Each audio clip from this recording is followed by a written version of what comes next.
Hey guys, welcome back to my channel. ಈ ಒಂದು ವಿಡಿಯೋದಲ್ಲಿ ಫಿಫ್ತ್ ಸ್ಟ್ಯಾಂಡರ್ಡಿನ ಪಾಪಾ ಸ್ಪೆಕ್ಟಿಕಲ್ಸ್ ಅನ್ನೋ ಚಾಪ್ಟರ್ನ ಕ್ವಶನ್ ಆನ್ಸರ್ಸನ್ನು ನಾನು ಕೊಡ್ತಾ ಇದ್ದೀನಿ.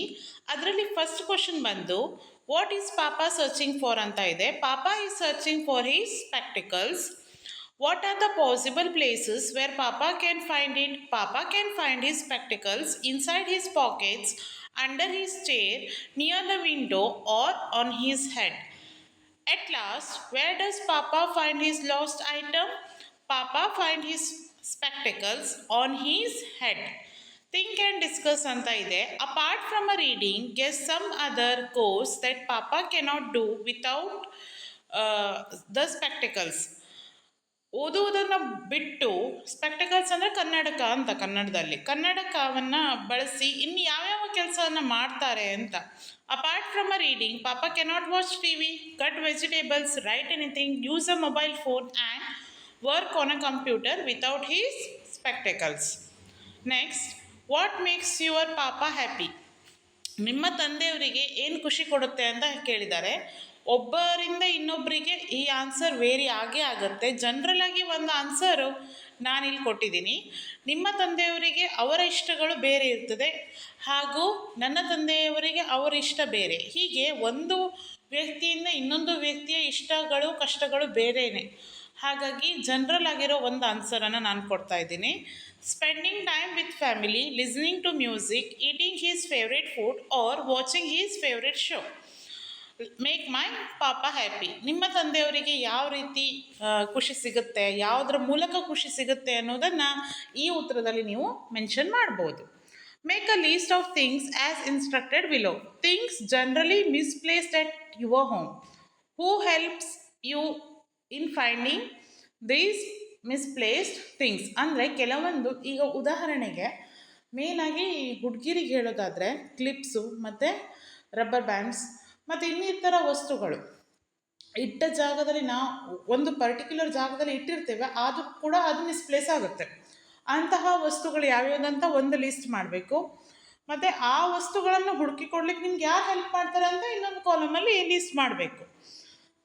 ಮೇನಾಗಲಿ ಕೀಸ್ ಹೆಚ್ಚಿನದಾಗಿ ಯಾವುದೇ ವಸ್ತು ಮಿಸ್ಪ್ಲೇಸ್ ಆದರೆ ನಮಗೆ ಸಹಾಯ ಮಾಡೋರು ಅಮ್ಮನೇ ಆಗಿರ್ತಾರೆ. ಕೀಸ್, ಗಾಡಿ ಚಾವಿ ಇರ್ಬೋದು ಅಥವಾ ಇನ್ಯಾವುದಾದ್ರು ಚಾವಿ. ಆ ಕೀಸನ್ನು ಹುಡುಕಿ ಕೊಡೋರು ಯಾರು? ಅಮ್ಮ. Remote control, siblings. ನಿಮ್ಗೆ ಯಾರು ಹುಡುಕಿ ಕೊಡ್ತಾರಲ್ವಾ ಅವ್ರ ಹೆಸರು ಬರೀರಿ. ನಾನೊಂದು ಉದಾಹರಣೆಗಾಗಿ ಇದನ್ನು ಕೊಟ್ಟಿದ್ದೇನೆ. Mobile phone, other family members, wallet ಆಗಿರ್ಬೋದು, siblings, pen, siblings. I express my gratitude to them, saying thank you, giving them hug, helping them in return. ಯಾವ ರೀತಿ ನೀವು ಗ್ರ್ಯಾಟಿಟ್ಯೂಡ್ ಕೊಡ್ತಿರೋ ಗೊತ್ತಿಲ್ಲ, ಬಟ್ ಇಲ್ಲಿ ನಾನು ಕೊಟ್ಟಿರುವಂತಹ ಉತ್ತರ ಇದು. Things generally misplaced at my school. ಶಾಲೆಯಲ್ಲಿ ಯಾವೆಲ್ಲ ವಸ್ತುಗಳು ಮಿಸ್ಪ್ಲೇಸ್ ಆಗ್ತವೆ ಅಂತ ಹೇಳಿದ್ದಾರೆ. ಒಂದು ಪೆನ್ಸಿಲ್, ಮೇಯ್ನಾಗಿ ಸ್ಕೂಲಲ್ಲಿ ಪೆನ್ಸಿಲ್, ರಬ್ಬರ್, ಶಾರ್ಪ್ನರ್, ಈ ಒಂದು ವಸ್ತುಗಳು ಮಿಸ್ಪ್ಲೇಸ್ ಆಗೋದು ಕಾಮನ್. ಅದನ್ನು ಯಾರು ಹುಡ್ಕೊಡ್ತಾರೆ ಅಂತ ಕೇಳಿದ್ದಾರೆ. ಅದನ್ನು ನಿಮ್ಮ ಫ್ರೆಂಡ್ಸ್ ಅಂತ ನೀವು ಹೇಳ್ಬೋದು. Next eraser. ಇರೇಸರ್ ಕೂಡ ಏನು ಮಿಸ್ಪ್ಲೇಸ್ ಆಗ್ತಾ ಇರುವಂತಹ ವಸ್ತುವೇ. ಇರೇಸರನ್ನು ಯಾರು ಹುಡ್ಕೊಡ್ತಾರೆ ಅಂದರೆ ಫ್ರೆಂಡ್ಸ್. ಯೂಶ್ವಲಿ ಫ್ರೆಂಡ್ಸೇ ಅಲ್ಲಿರೋದು ಜಾಸ್ತಿ ಹುಡ್ಕೊಡೋದು. ನೆಕ್ಸ್ಟು ಏನಿದೆ ಅಂದರೆ ವಾಟರ್ ಬಾಟಲ್, ಟೀಚರ್ಸ್ ಹುಡ್ಕೊಡ್ಬೋದು. Notebook, classmate. ಆಮೇಲೆ tiffin box, classmate. I express my gratitude to them by saying thank you, sharing something with them, helping them when they need. Okay. Next ಏನಿದೆ ಅಂದರೆ look at the words in each group, arrange them in ascending order. ಇಲ್ಲಿ ಕೆಲವೊಂದು ವರ್ಡ್ಸನ್ನು ಕೊಟ್ಟಿದ್ದಾರೆ, ಅದನ್ನು ascending ಆರ್ಡರಲ್ಲಿ ನಾವೇನು ಮಾಡಬೇಕು, arrange ಮಾಡಬೇಕು. ಯಾವ ರೀತಿ ಅಸೆಂಡಿಂಗ್ ಆರ್ಡರ್ ಅಂತ ನೀವು ಕೇಳ್ಬೋದು ಇಲ್ಲಿ. ಅದು ಹೇಗಂದರೆ ಅದರ ಸೈಜಿಗೆ ತಕ್ಕಂತೆ ಮತ್ತು ಸ್ಮಾಲೆಸ್ಟ್ ಲೈಟೆಸ್ಟಿಂದ ಬಿಗ್ಗೆಸ್ಟು ಹೆವಿಯೆಸ್ಟ್ವರೆಗೆ ನಾವಿಲ್ಲಿ ಅರೇಂಜ್ ಮಾಡಬೇಕು. ಫಸ್ಟ್ ಆಫ್ ಆಲ್ ಏನೇನಿದೆ ಅಂದರೆ ಟವೆಲ್, ಸಾರಿ, ಹ್ಯಾಂಡ್ ಕರ್ಚೀಫ್, ಬೆಡ್ಶೀಟ್.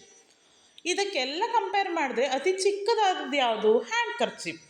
ಅಂದರೆ ನಾವು ಕೈಯಲ್ಲಿ ನೆಗಡಿ ಆದಾಗ ಅಥವಾ ಸ್ಕೂಲಿಗೆ ತಗೊಂಡು ಹೋಗೋದು ಯಾವುದು? First hand kerchief. ಸ್ನಾನ ಆದ ನಂತರ ಮನೇಲಿ ಉಪಯೋಗಿಸೋದೇನು ನಾವು? ಟವಲ್. ಸ್ವಲ್ಪ ದೊಡ್ಡದಾಗಿರುತ್ತೆ, ಹಾಗಾಗಿ ನೆಕ್ಸ್ಟ್ ಟವಲ್. ಅದಕ್ಕಿಂತ ದೊಡ್ಡದು ಮತ್ತು ಯಾವುದಂದರೆ ಸಾರಿ. ಸಾರಿ ಬಿಟ್ಟು ಅದ್ರ ನಂತರ ಬೆಡ್ಶೀಟ್ ಯೂಶ್ವಲಿ ಹೆವಿ ಮತ್ತು ಇನ್ನೂ ದೊಡ್ಡದಾಗಿರುತ್ತೆ. ಹಾಗಾಗಿ ಇದು ಈ ಅರೇಂಜ್ಮೆಂಟಿಗೆ ಉತ್ತರ. ನೆಕ್ಸ್ಟು ಹಣ್ಣುಗಳಲ್ಲಿ ಆ್ಯಪಲ್, ಸ್ಟ್ರಾಬೆರಿ, ಚೆರಿ ಮತ್ತು ವಾಟರ್ ಮೆಲನನ್ನು ಕೊಟ್ಟಿದ್ದಾರೆ. ಫಸ್ಟ್ ಬರೋದು ಚೆರಿ ತುಂಬ ಚಿಕ್ಕದಿರುತ್ತೆ. ಅದರ ನಂತರ strawberry, apple, water melon. Next numbers 29, 14, 91, 47. First ಬರೋದು 14, 29, 47, 91.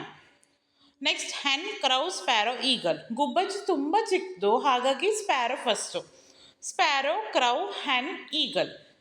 Next ox, rabbit, elephant, squirrel ಅಳಿಲು, ಅದು ತುಂಬ ಚಿಕ್ಕದು. ನೆಕ್ಸ್ಟು ರ್ಯಾಬಿಟ್ ಮೊಲ, ಆಮೇಲೆ ಆಕ್ಸ್ ಎತ್ತು, ಆಮೇಲೆ ಆನೆ ಎಲಿಫೆಂಟ್. ಸೊ ಇದು ನಿಮ್ಮ ಉತ್ತರ. Right 2 examples more following the same pattern. ಇದೇ ಥರ ಪ್ಯಾಟರ್ನ್ ಇರುವಂತಹ ಇನ್ನೆರಡು ಉದಾಹರಣೆಗಳನ್ನು ಕೊಡ್ಲಿಕ್ಕೆ ನಿಮ್ಗೆ ಹೇಳಿದ್ದಾರೆ. ಯಾವ್ಯಾವುದು? For example book, magazine, newspaper, dictionary ನೋಡೋದಾದರೆ ಅದರಲ್ಲಿ ಮೇನ್ ಆಗಿ ಬರೋದು ಫಸ್ಟು ನ್ಯೂಸ್ ಪೇಪರ್, ಆಮೇಲೆ ಮ್ಯಾಗ್ಝಿನ್, ಬುಕ್ ಮತ್ತು ಡಿಕ್ಷನರಿ. ಈ ಡಿಕ್ಷನರಿ ಲಾಸ್ಟ್ ಯಾಕೆ ಬಂತಂದರೆ ಇವೆಲ್ಲದ ವರ್ಡ್ಸ್ ಮೀನಿಂಗ್ ಇರ್ಬೋದು, ಇನ್ನಿತರ ಯಾವುದೇ ಮೀನಿಂಗ್ ಇದ್ದರೂ ಕೂಡ ನಾವೆಲ್ಲಿ ಹೋಗಿ ಹುಡುಕ್ತೀವಿ? ಅಟ್ ಲಾಸ್ಟ್ ಡಿಕ್ಷನರಿಗೆ. ಸೊ ಡಿಕ್ಷನರಿ ಒಂದು ದೊಡ್ಡ ಬುಕ್, ಎಲ್ಲ ವರ್ಡ್ಗಳ ಮೀನಿಂಗ್ಸನ್ನು ನಮಗೆ ಕೊಡುತ್ತೆ. So dictionary. Next pebble, rock, boulder, stone. Pebble, stone, boulder, rock. Note the following. A pair of shoe. The word pair is used in all the phrases given below. Fill in the blanks and complete the phrases. A pair of dash. ಇಲ್ಲಿ ಇಮೇಜಸನ್ನು ಕೊಟ್ಟಿದ್ದಾರೆ ನಿಮಗೆ, ಅಲ್ಲಿ ನೀವು fill ಮಾಡಬೇಕು.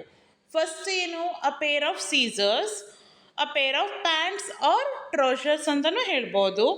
ಅ pair of spectacles, a pair of shoes, a pair of gloves, ಆಮೇಲೆ a pair of earrings, a pair of rackets. ಇದು answer. Next encircle the word that is spelled correctly. One has been done for you. Water spelling ಇಲ್ಲಿ ಈ ಮೂರಲ್ಲಿ ಯಾವ್ದು correct ಅಂತ ನಾವೇನು ಮಾಡಬೇಕು? ಎನ್ಸರ್ಕಲ್ ಮಾಡಬೇಕು. ಮಧ್ಯದಲ್ಲಿರುವಂತಹ ಸ್ಪೆಲ್ಲಿಂಗ್ಗೆ ಕರೆಕ್ಟ್ WATER.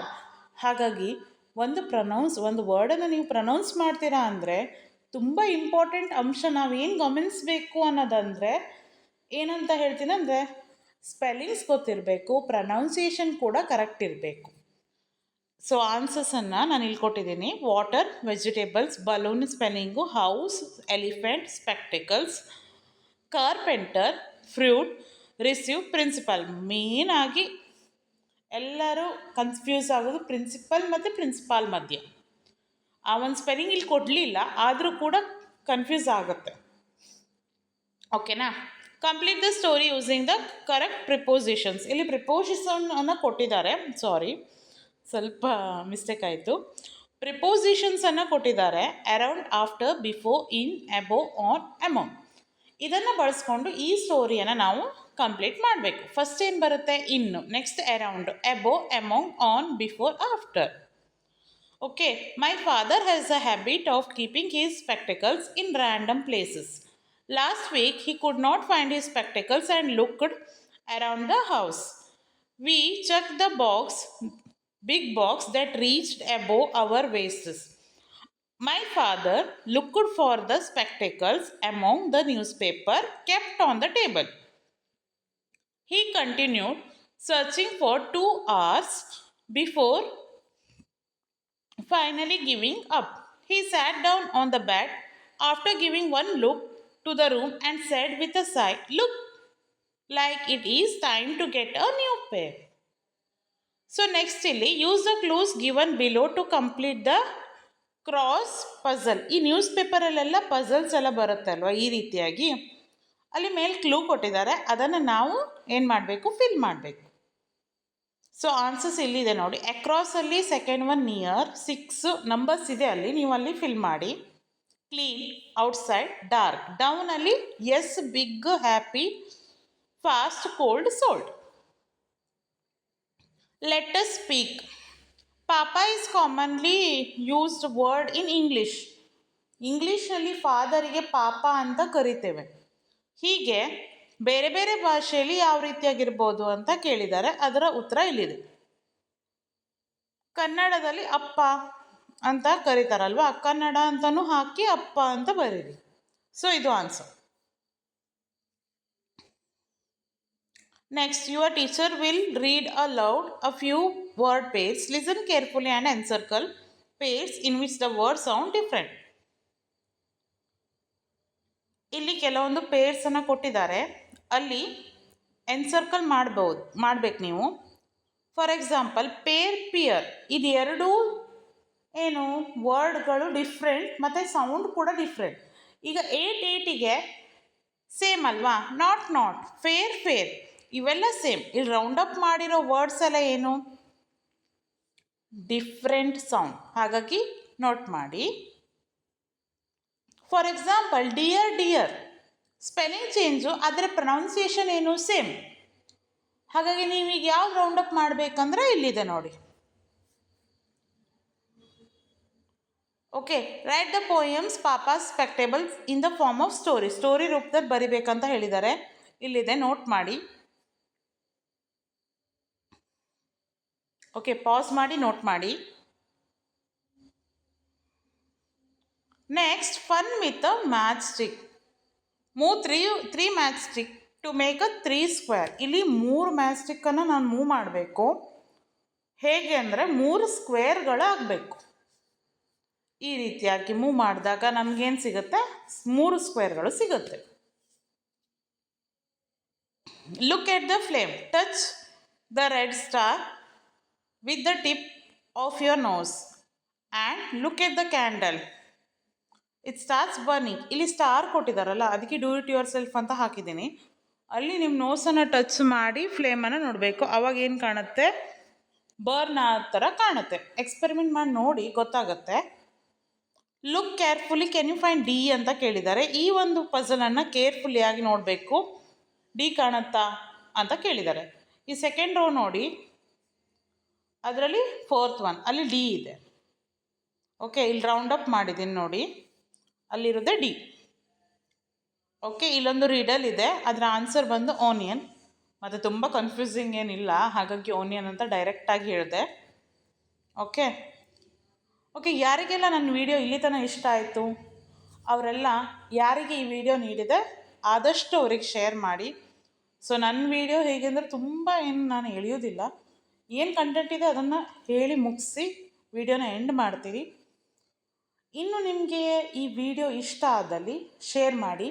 ಮತ್ತು ನಿಮಗೆ ಇನ್ನೂ ಅಪ್ಕಮಿಂಗ್ ಇನ್ನು ಯಾವ ವೀಡಿಯೋಸ್ ಬೇಕು ಪ್ಲೀಸ್ ಸಜೆಸ್ಟ್ ಮಾಡಿ, ಕಮೆಂಟ್ ಮಾಡಿ. ಕಮೆಂಟ್ ಬಾಕ್ಸ್ ಯಾವತ್ತೂ ಆನ್ ಇರುತ್ತೆ, ಹಾಗಾಗಿ ನಂಗೆ ನೆಕ್ಸ್ಟ್ ವೀಡಿಯೋ ಯಾವ್ದು ಮಾಡಬೇಕಂತ ಗೊತ್ತಾಗುತ್ತೆ. ಇಲ್ಲಿ ತನಕ ನೋಡಿದ್ದಕ್ಕೆ ಥ್ಯಾಂಕ್ ಯು ಫಾರ್ ವಾಚಿಂಗ್.